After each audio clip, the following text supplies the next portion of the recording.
Este templo de amor e de paz, que ao despertar de um novo homem nos induz, te conclama, irmão, de última hora a ingressar.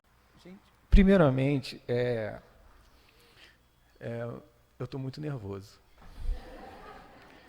porque é a primeira vez que eu venho fazer um estudo aqui nessa casa. É uma casa que me traz sempre as primeiras vezes na doutrina espírita. Foi aqui nessa casa que, pela primeira vez, eu me apresentei musicalmente aqui nesse palco. Eu nunca tinha feito isso para um público. E foi aqui que aconteceu isso. Né? Nessa casa, tenho muitos amigos, né, vindos da Comerge, da juventude, e isso traz muita alegria ao meu coração. Também estou nervoso pela oportunidade de trabalho, né? Trabalhar para Jesus é uma oportunidade que a gente não pode dispensar. É uma oportunidade muito grande. E isso causa um nervosismo, né? Porque você representa uma proposta, que é a proposta do Evangelho, aqui na fala.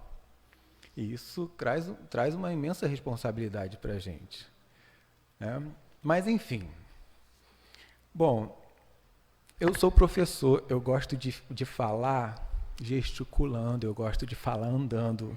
Aqui, para mim, eu também estou numa posição de ficar aqui parado no púlpito, né? Que não me traz muito conforto. Mas vamos encarar o desafio. Né?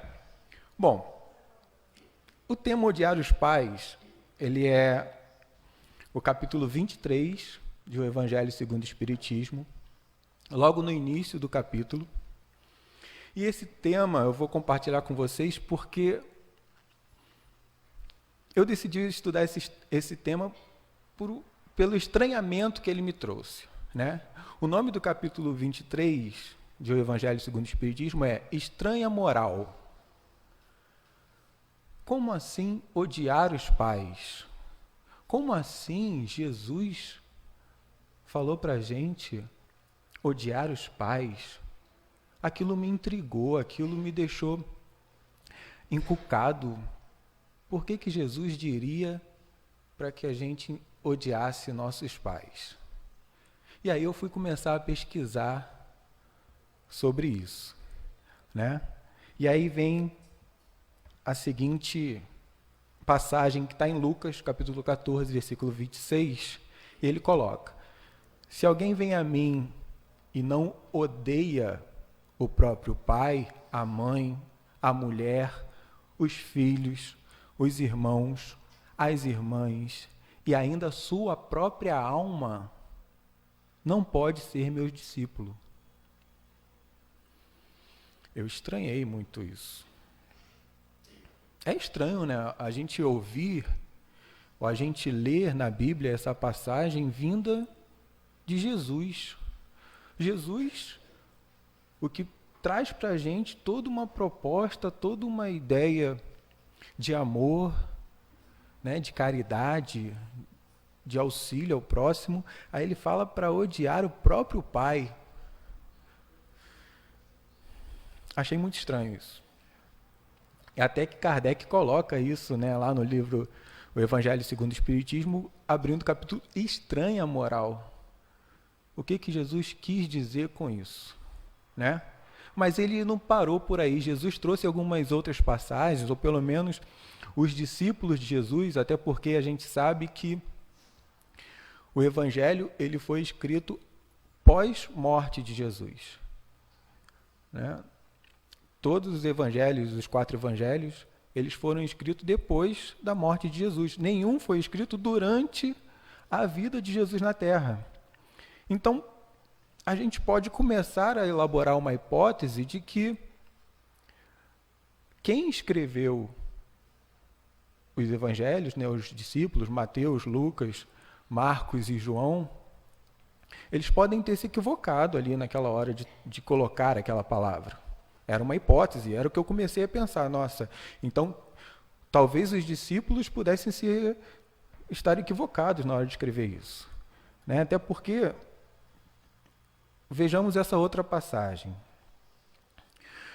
Pois eu vim separar o homem do seu pai, a filha da sua mãe, a nora da sua sogra. E os inimigos do homem serão os membros da sua casa. Isso está em Mateus, capítulo 10, versículos 35 e 36. Mais uma vez, eu começo a ficar encucado com o que está na Bíblia. Né? Como assim Jesus diz para separar o homem do seu pai, a filha da sua mãe, a nora da sua sogra? Como assim?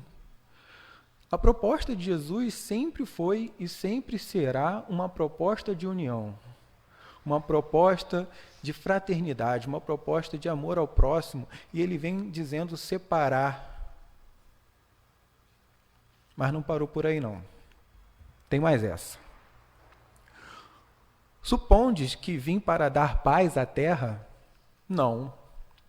Eu vos digo, mas antes divisão.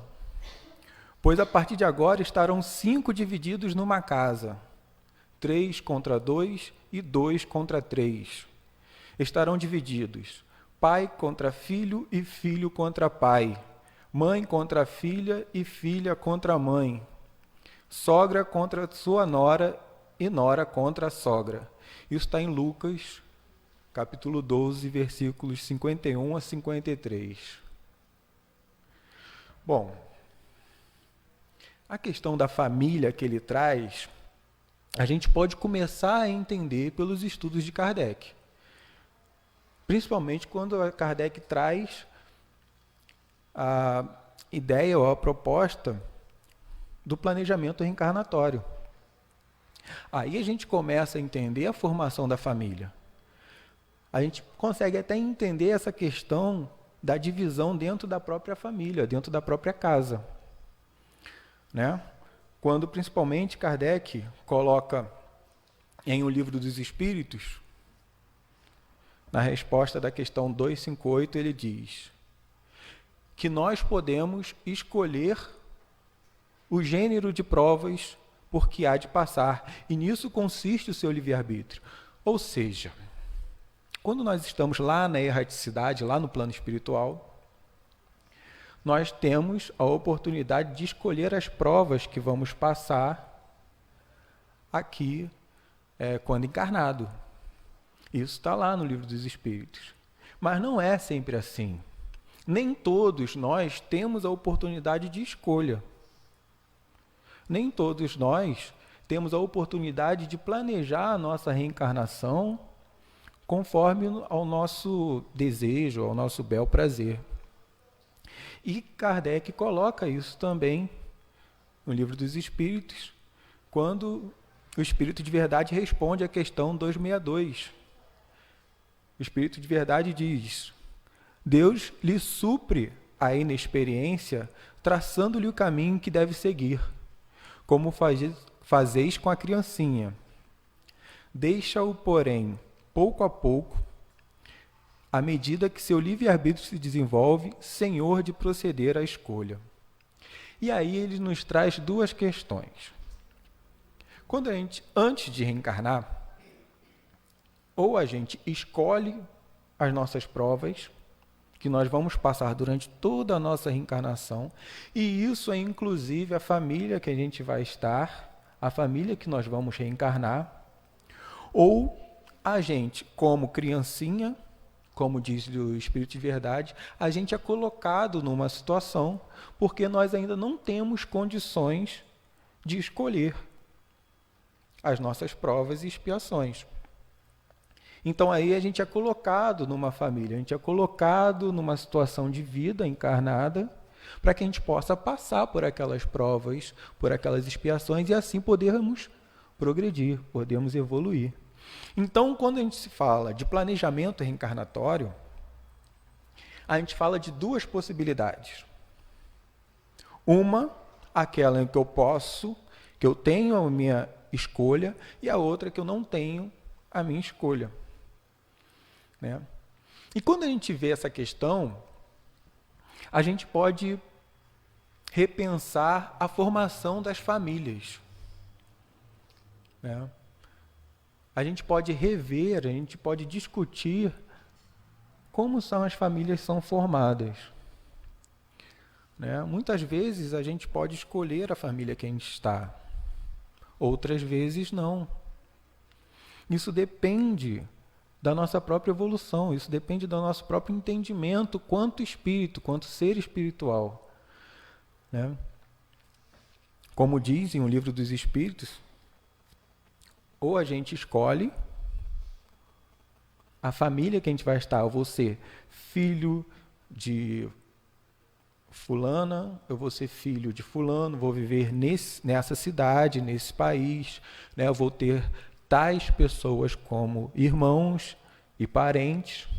Ou a gente não escolhe, a gente é colocado nesse lugar, a gente é aceito nesse lugar, nessa família, porque nós ainda não temos condições para fazer tal escolha. Pensando nessa questão, a gente pode entender, por exemplo, os conflitos familiares. Né?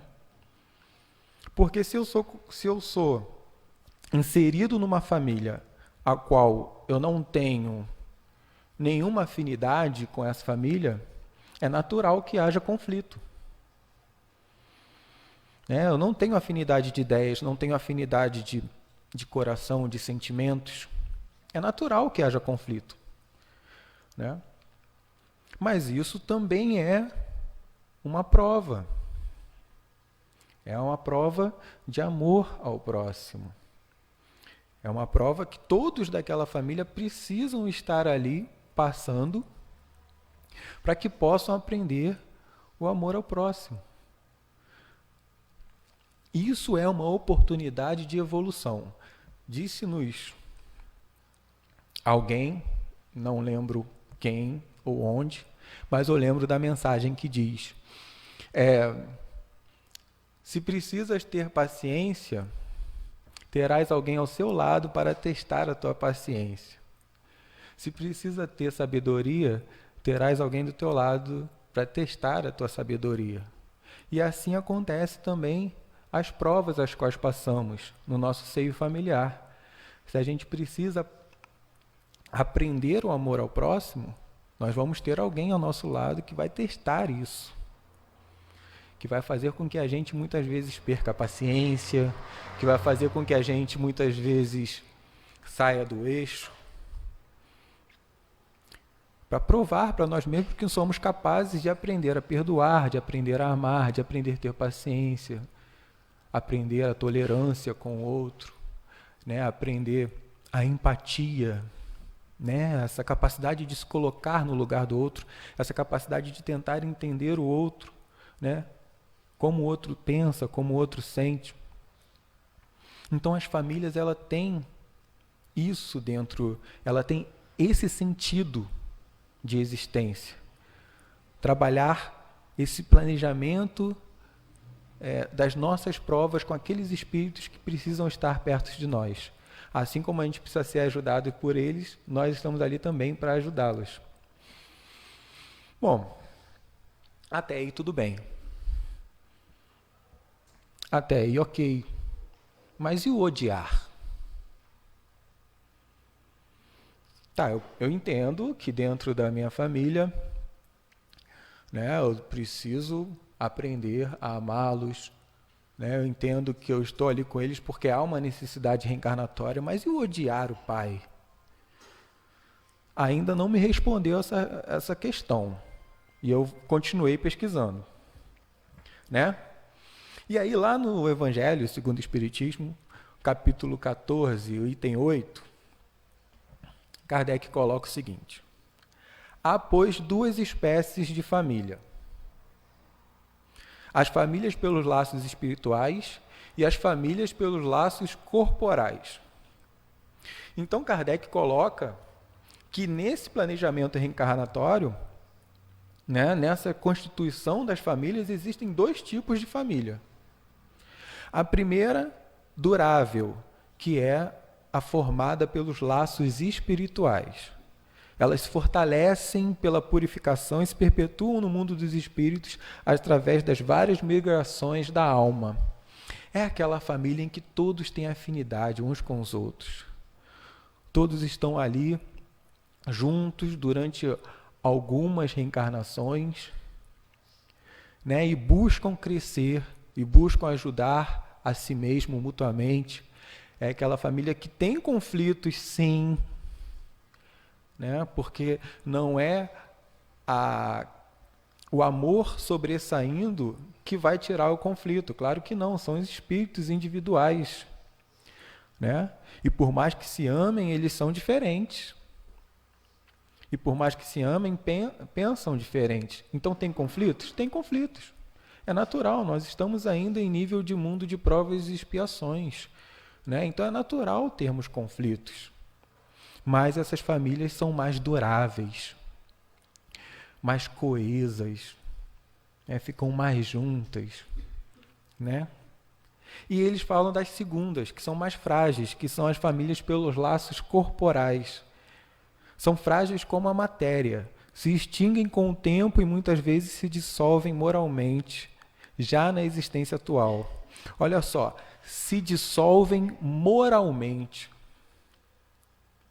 Se dissolver moralmente não é um ir para cada lado, não é um sair de casa, não é abandonar o outro. É dentro da própria família, muitas vezes estando junto, já perdem ali o respeito, já perdem ali a compaixão, a tolerância, a paciência. E aí eu fiquei pensando, será que então que Jesus falou odiar os pais nesse caso? Será que Jesus então falou que era a questão da família pelos laços corporais que se odeia os pais? Será que é isso?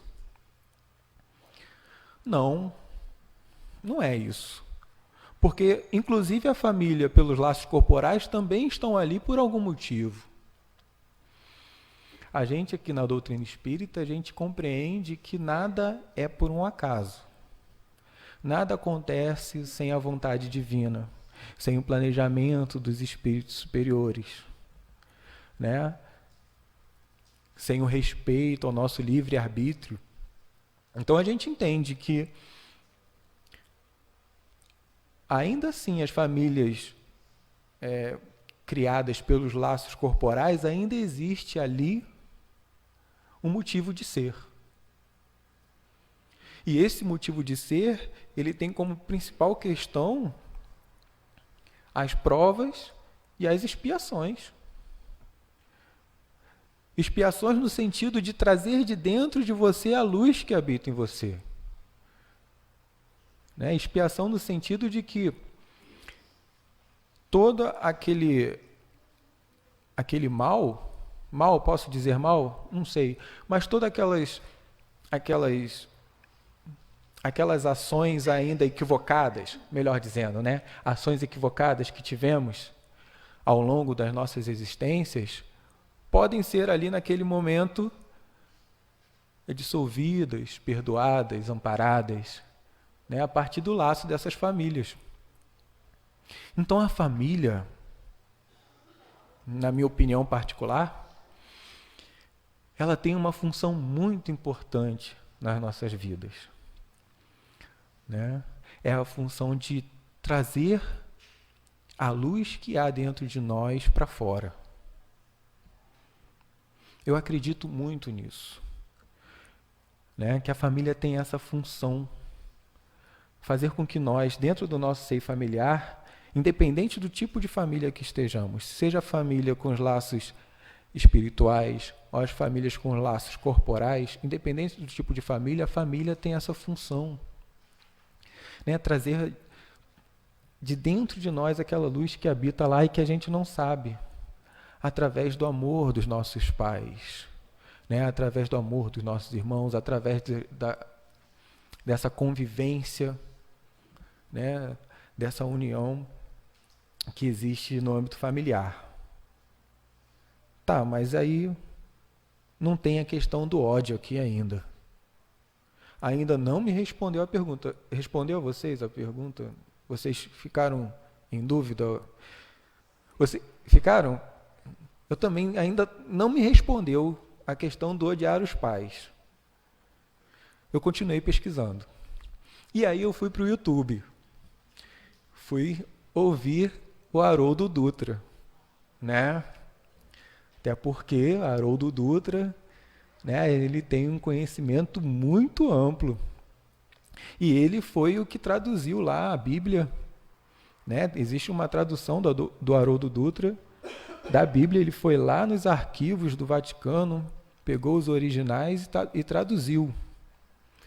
Pô, então, se o Haroldo Dutra traduziu, o que ele me diz, né? E aí, o Haroldo Dutra, ele traz, num dos vídeos lá do YouTube, que ele fala sobre isso, ele traz a questão da tradução e da linguagem cultural da época. Ele diz assim: não se pode entender um escrito de qualquer lugar e de qualquer época sem que a gente entenda a cultura daquela época, sem que a gente entenda a linguística daquela época. E aí, ele cita o senhor Pesani, que está no Evangelho, segundo o Espiritismo, numa nota de rodapé, lá do capítulo que fala sobre a estranha moral. E essa nota de rodapé diz o seguinte, diz assim: bom, gente, eu não sei ler latim, nem grego, nem hebraico. Então, eu não sei como se pronuncia o que está escrito ali. Tá? Eu vou ler em português. E diz: non odit, em latim. Kai ou missei, em grego. Não quer dizer odiar, porém amar menos. O que o verbo grego missein exprime, ainda melhor o expressa o verbo hebreu de que Jesus se há de ter servido.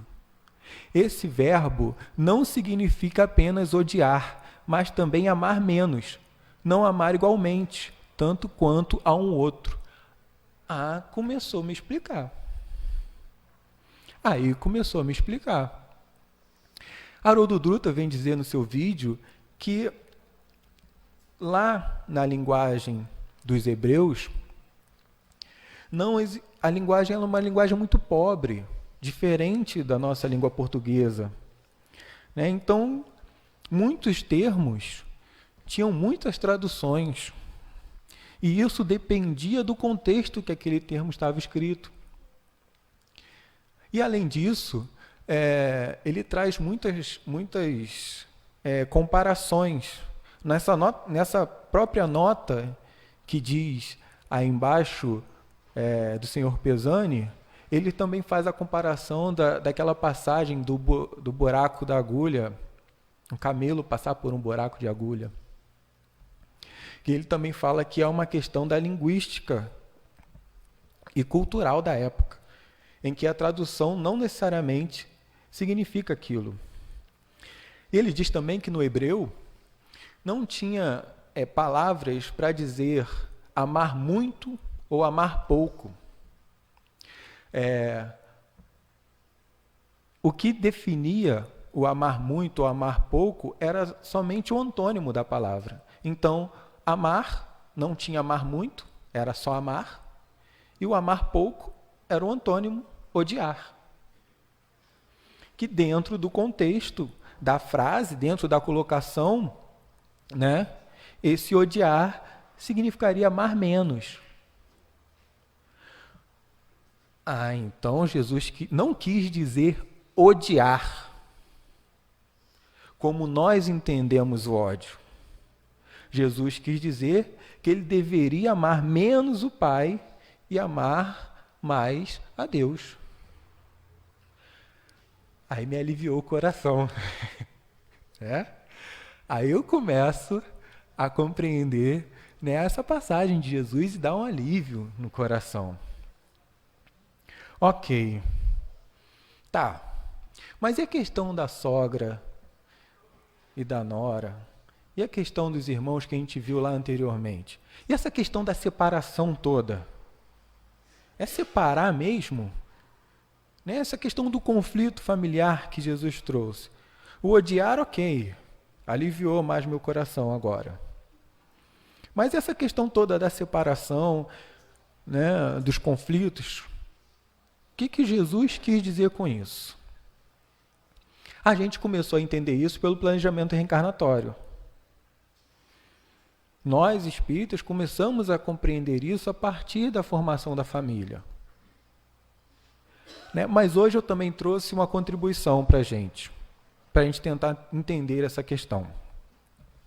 E aí, eu vou fazer um paralelo, né, da doutrina espírita e a evolução do nosso conhecimento. Porque Kardec escreveu o Livro dos Espíritos em 1864. Livro dos Espíritos, não, perdão, o Evangelho segundo o Espiritismo.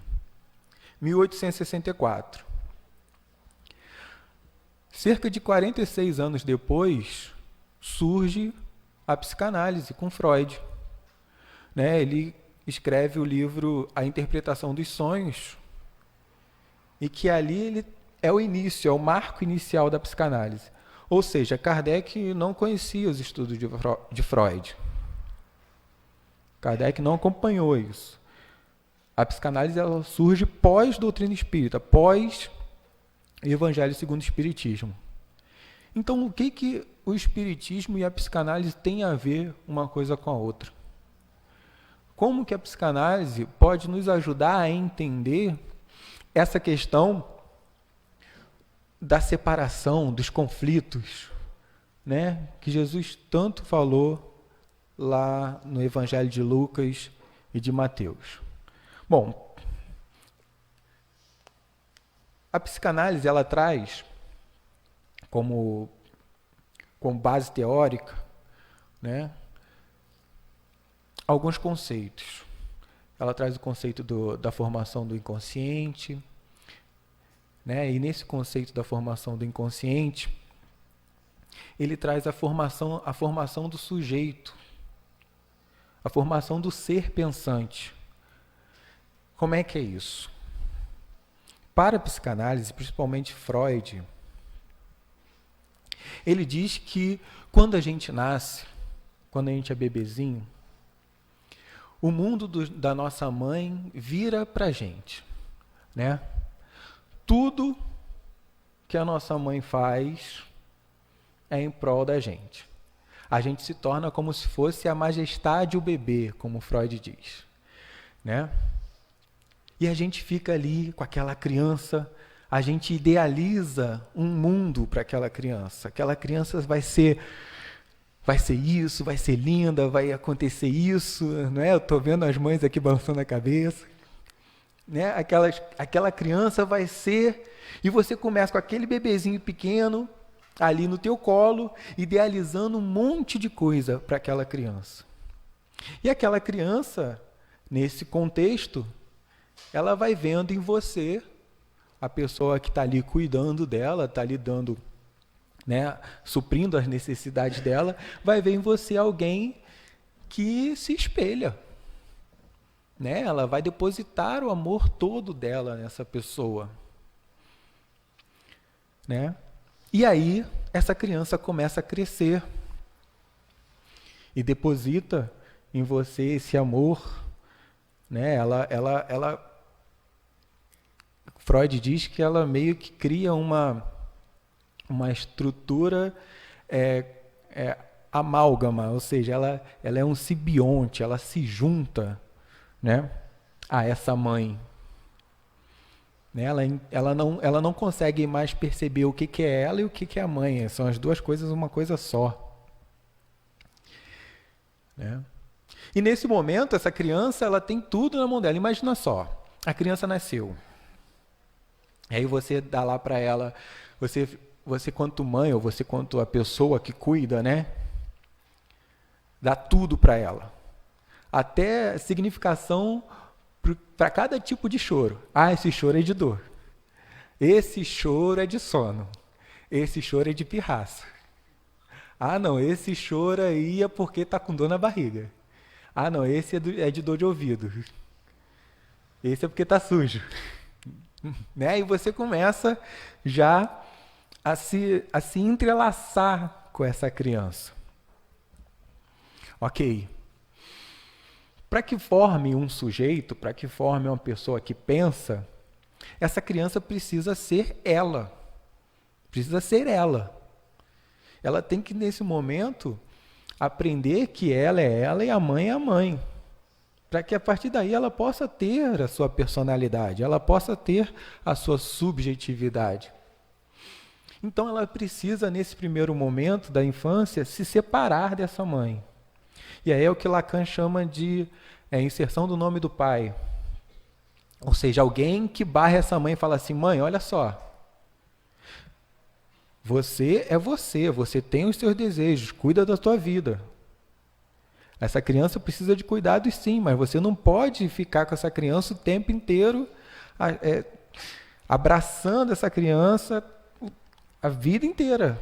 Você precisa viver a sua vida, mãe. E ela precisa se formar quanto sujeito. Né? Muitas vezes é difícil entender isso, né? É difícil entender. Não, mas é meu filho, né? E eu ainda não tenho filho, né? Mas eu criei 3 sobrinhos e eu vejo pela minha irmã, né? Eu via pela minha irmã o quanto é difícil ela deixar as crianças brincarem, por exemplo. Né? Ai, mas vai se machucar. Ai, mas vai cair. Ai, mas vai acontecer isso. Ai, não, pera. Não, mas está doente. Não, mas vai ficar resfriado. Não, bota o casaco. Não, mas cadê o chinelo? Né? E a gente fica naquela coisa de querer proteger, porque é o nosso filho, né? E você quer proteger e quer estar ali com ele o tempo inteiro naquela proteção. Né? E é difícil separar mesmo, é difícil muitas vezes entender que ele precisa muitas vezes cair para aprender a levantar. Né? Precisa muitas vezes tomar um choque para entender o que é choque. Que a gente fala assim, olha só, tu vai tomar um choque se botar o dedo aí, mas ele não sabe o que é choque, nunca tomou um choque. Como é que vai saber o que é choque? Ele só vai saber no dia que ele tomar um choque. Mas a gente fica com medo danado dele botar o dedo na tomada e tomar um choque. Né? E isso acontece com a gente, essa questão da proteção. Né? A gente não quer deixar com que os nossos filhos passem por situações ruins. É natural. Né? Bom, eles crescem. E quando chega na adolescência, toda essa questão volta. E volta com muito mais força. Né, Carol? Volta com muito mais força. Né? Porque agora eles, quanto adolescentes, eles conseguem olhar para o pai e para a mãe e ver que aquele pai, que aquela mãe, não é aquele super-herói que eles imaginavam que era. Aquele pai e aquela mãe também erram. Também têm seus defeitos. E agora? É aí que entra odiar os pais? Será? Bom, até a adolescência, a criança, ela vive um momento de alienação com esses pais. Né? E coloca assim, alienação, o discurso que circunda a criança antes dela nascer, molda o seu desejo e suas fantasias. Ou seja, nós pais temos um ideal para aquela criança antes dela nascer. E esse ideal vai moldando o desejo dela. Vai transformando o que aquela criança quer. O discurso dos pais remete ao desejo deles por essa criança. E é com isso que podemos afirmar que o sujeito, ou seja, essa criança que está crescendo aí, é causado pelo desejo desse grande outro. Quem é esse grande outro? Esses pais. Né? O sujeito encontra-se alienado ao desejo do grande outro. Então, na primeira infância, nesse momento, né, as crianças ficam, eu vou fazer isso porque meu pai vai gostar, né? Quando você fala assim, bota o casaco, filho. eu vou botar porque eu vou agradar o meu pai, vou agradar minha mãe. Quando a gente é criança, a gente faz as coisas para agradar. Igual quando fala assim, filho, faz aquele bichinho, faz o bichinho. Aí a criança, faz o bichinho. Porque faz para agradar esse grande outro. Faz para agradar esse pai, essa mãe.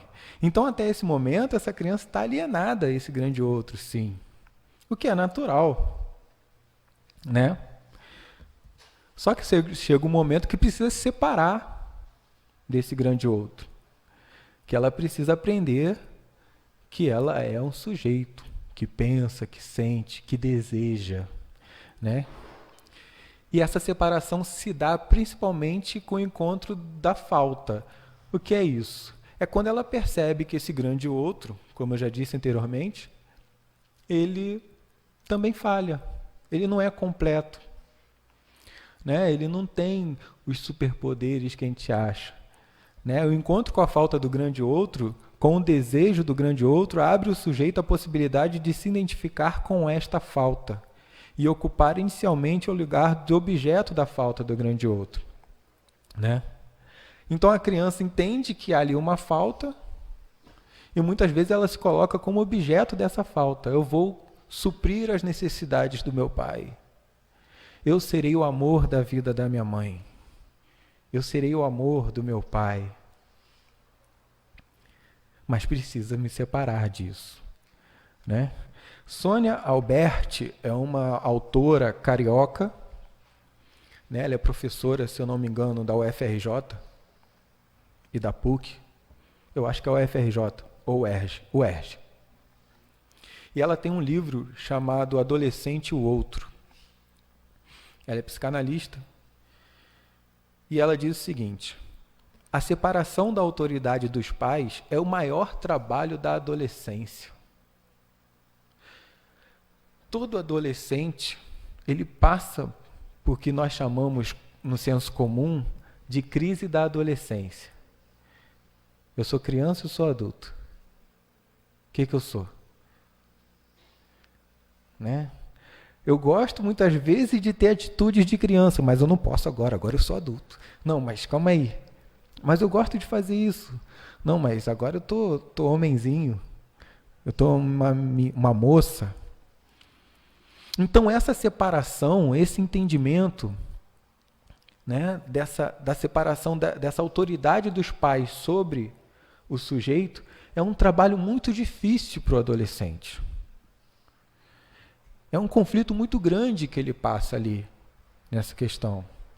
Eu acho que eu estou falando aqui, está me vindo à minha cabeça a minha adolescência, né? Não sei se com você está acontecendo isso. Mas eu estou pensando aqui, está me vindo à minha cabeça a minha adolescência, o quanto foi difícil, né? Quantos conflitos eu tive com meus pais na época da minha adolescência. Né? E às vezes eu fico pensando, nossa, que coisa boba, né? Que conflito bobo que eu tinha, mas eu tinha, era difícil pra gente. E é difícil para todo mundo. Pelo menos eu acho que é difícil para todo mundo, né? E ela continua falando assim, ó: ao chegar à puberdade, o adolescente já não crê mais no pai como quando era pequeno. Durante toda a sua infância, a criança tentou salvar o pai. Esse salvar o pai é no sentido de, meu pai é o herói, meu pai não erra, né? Eu acho que o maior xingamento que existe para a criança e o adolescente é quando xingam a nossa mãe, né? Fala assim, pode fazer tudo, mas não xinga minha mãe. Porque minha mãe é a super-heroína. Você pode me chamar do que você quiser, mas não xinga minha mãe. Se xingar minha mãe, já era, né? A gente sai do trilho. Né? Porque a gente tenta salvar essa mãe, a gente tenta salvar esse pai. Eles não têm defeito. Eles são os nossos super-heróis, eles são os perfeitos para a gente. Então, até a nossa adolescente, a gente acreditava nisso. Né? Por esta remetê-lo ao desamparo fundamental. Conseguir suportá-la é o segundo longo trabalho de elaboração do adolescente. Conseguir suportar que os nossos pais têm falhas, que os nossos pais têm desejos que não somos nós, né? conseguir entender que meu pai e minha mãe gostam, por exemplo, de dançar, e não necessariamente é dançar comigo, que meus pais gostam de se divertir, e não necessariamente é se divertir comigo, é difícil para o adolescente. Poxa, mas você vai me deixar aqui sozinho? Poxa, mas você vai comer isso, você vai para a festa, eu vou ficar aqui com quem? É muito difícil, né? Porque quando o pai e a mãe vai fazer alguma coisa que é deles, isso logo nos remete ao desamparo. Nossa, eu vou ficar com quem? Nossa, eu vou fazer o quê? Né? E a gente se sente logo abandonado por nossos pais. Não me ama mais. Não me quer. Né? E isso é muito difícil para o adolescente, porque ele viveu a sua infância inteira atrelado a esses pais, agarrado com esses pais. E os pais também com eles. Né? Então é nesse momento que é preciso se separar. É nesse momento que o adolescente precisa entender que ele é um sujeito. É nesse momento que os pais precisam entender que esse adolescente, ele tem a sua própria vida. Ele tem os seus desejos. Ele tem a sua capacidade de pensar. E aí eu começo a fazer a relação disso que a psicanálise nos traz com aquilo que está escrito lá atrás, que a gente apresentou logo no início, do Evangelho. Né? Vamos lembrar aqui. Olha só. Supondes que vim para dar paz à terra? Não. Eu vos digo, mas antes a divisão. Pois a partir de agora estarão 5 divididos numa casa, 3 contra 2 e 2 contra 3. Estarão divididos pai contra filho e filho contra pai. Essa ideia de pai contra filho e filho contra pai, mãe contra filha e filha contra mãe, traz essa noção, ou traz para mim, nessa relação que a psicanálise nos traz, essa ideia de separação do sujeito. De que cada um precisa entender que somos seres individuais. Somos seres que precisamos crescer por nós.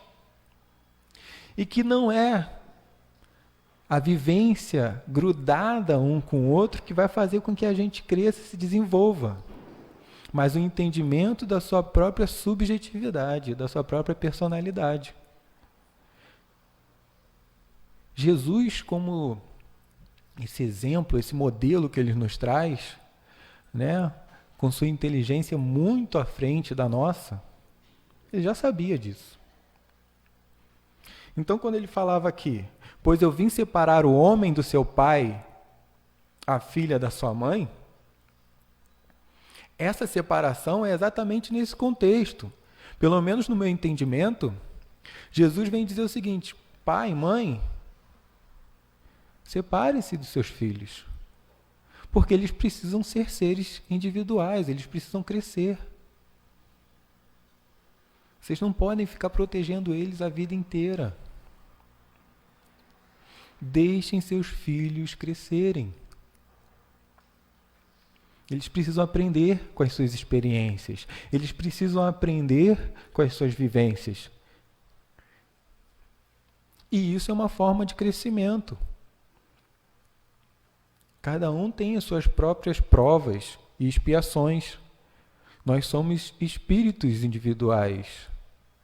Cada um tem a sua própria existência. Se a gente for olhar para as nossas várias encarnações, quantas experiências nós já tivemos? Quantas existências nós já tivemos? Quantas delas nós aprendemos? Muitas vezes nós esquecemos que nossos filhos são espíritos, né? E tem um livro muito bacana, né? Com esse título, Nossos Filhos São Espíritos. E às vezes a gente esquece disso, né? A gente esquece que nossos filhos tiveram muitas encarnações, tiveram muitas experiências, tiveram grandes experiências. E estão aqui conosco juntos, para nós os ajudarmos e para eles nos ajudarmos nessa caminhada evolutiva. E aí, seguindo, o que a Sônia Alberti ela coloca no livro dela para nos ajudar? Para nos ajudar nessa relação, nessa separação desse pai e desse adolescente. Ela dá 3 dicas. A primeira é: tanto uns quanto os outros possam expor suas opiniões. Pais, vamos entender que nossos filhos pensam, que eles podem opinar, né? Que eles têm capacidade de pensar, de discernir, de raciocinar, de refletir, de criticar. Eles são sujeitos. Então, uma das sugestões da Sônia Alberti é essa: tanto uns quanto outros possam expor suas opiniões. Filhos expõem suas opiniões e pais expõem suas opiniões. O diálogo, a conversa, né, o respeito, a compreensão, a empatia. Que não se desista de fazê-lo.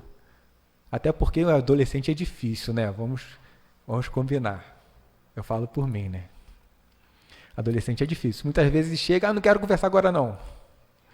Aí bate a porta, se tranca no quarto, chora, né? E não quer conversar. Mas pais, não desistam. Não desistam. Né? Até mesmo essas questões emocionais para o adolescente são difíceis deles conseguirem dominar isso. Né? São questões novas, que eles não sabem como dirigir dentro deles isso. Então tá, ok, não quer falar agora? Daqui a pouco a gente conversa então, mas nós vamos conversar. Né? E a terceira dica que ela coloca é a seguinte: sobretudo, que não se abra mão da responsabilidade de acompanhar os filhos em suas trajetórias, só porque se pensa que já não se é ouvido, nem levado em conta, etc.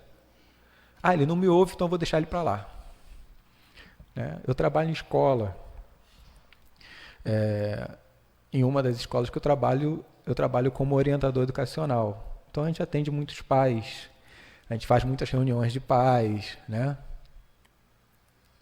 E muitos dos pais a qual a gente conversa, eles vêm com essa fala: eu não sei mais o que fazer com esse menino.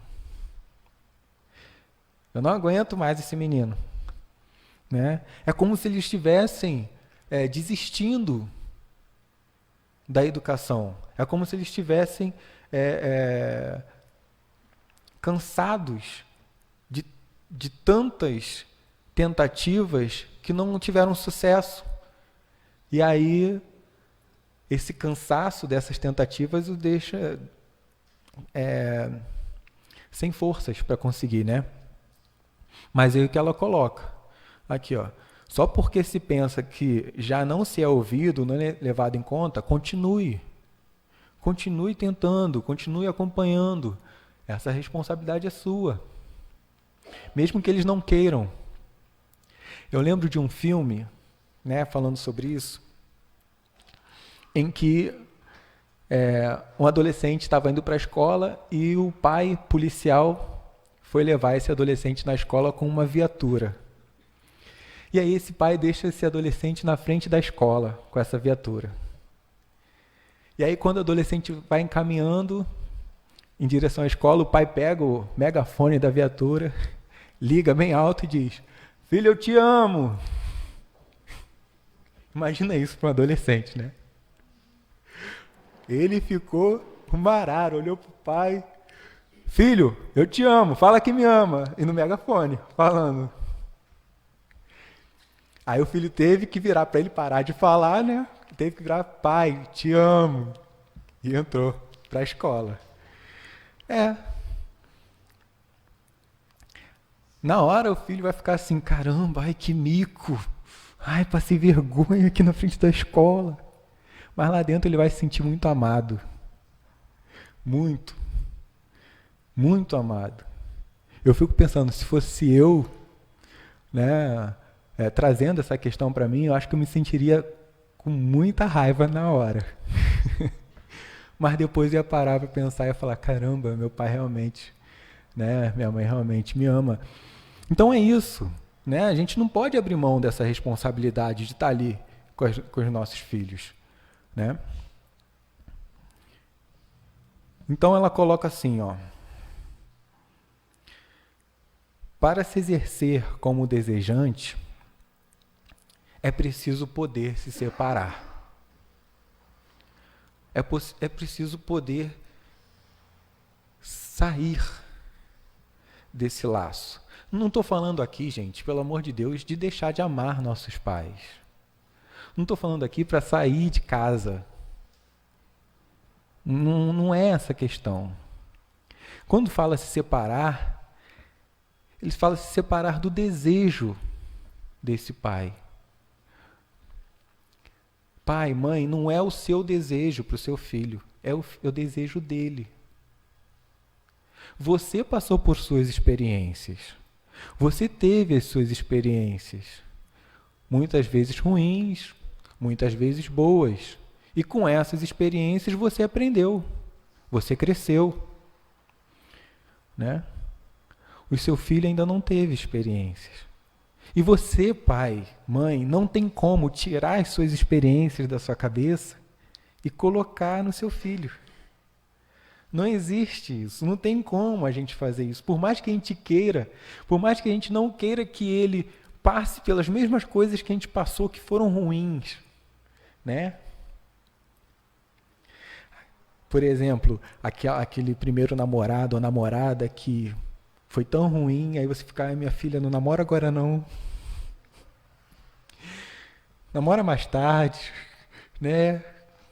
Se você namorar agora, você está tão novinha, você vai se machucar, vai se magoar, né? Aí não deixa. E aquela experiência que você teve lá atrás, você não quer que a sua filha tenha, é claro. Né? É natural da gente. Mas a gente não tem como transportar a nossa experiência para o nosso filho. Ele precisa adquirir as experiências dele.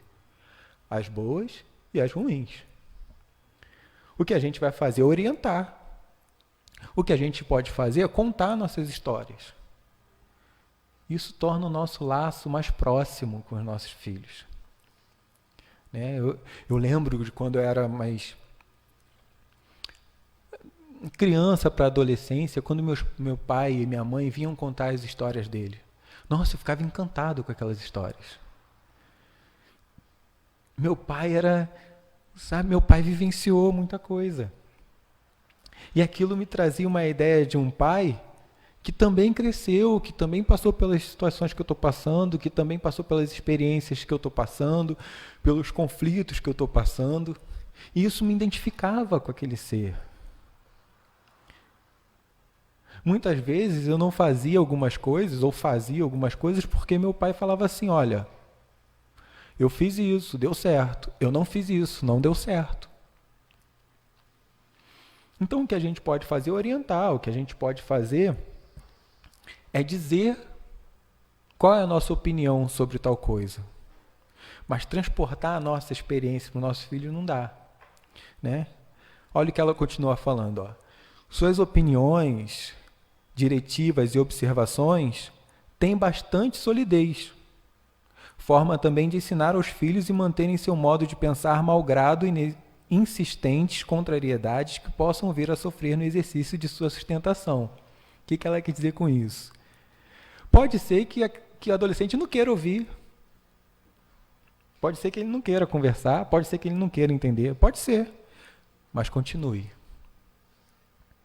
Né? Esse aqui é um poeminha que eu achei na internet e achei muito bacana. Ele fala, os filhos são como pipas, como as pipas. Você ensinará a voar, mas não voarão teu voo. Ensinará a sonhar, mas não sonharão teu sonho. Ensinará a viver, mas não viverão a tua vida. Porém, em cada voo, em cada sonho, e em cada período de suas vidas permanecerá para sempre o rastro de teus ensinamentos. Então, gente, para a gente encerrar, amar menos, o odiar, né, ou amar menos, significa mudar o foco, né? Mudar o foco do pai e da mãe terrestre para o Pai Celestial. Amar a Deus sobre todas as coisas. E sobre todas as coisas significa amar a Deus acima dos nossos pais. Então não é odiar. Ame os nossos pais, mas ame a Deus primeiro. Então quando a gente lê lá odiar os pais, não. Eu acho que eu consegui responder isso, pelo menos para mim. Não é odiar os pais, mas entender que nós somos sujeitos e entender que precisamos amar a Deus sobre todas as coisas. Agradeço muito a oportunidade de estar aqui com vocês. Muito obrigado e que Deus nos abençoe sempre.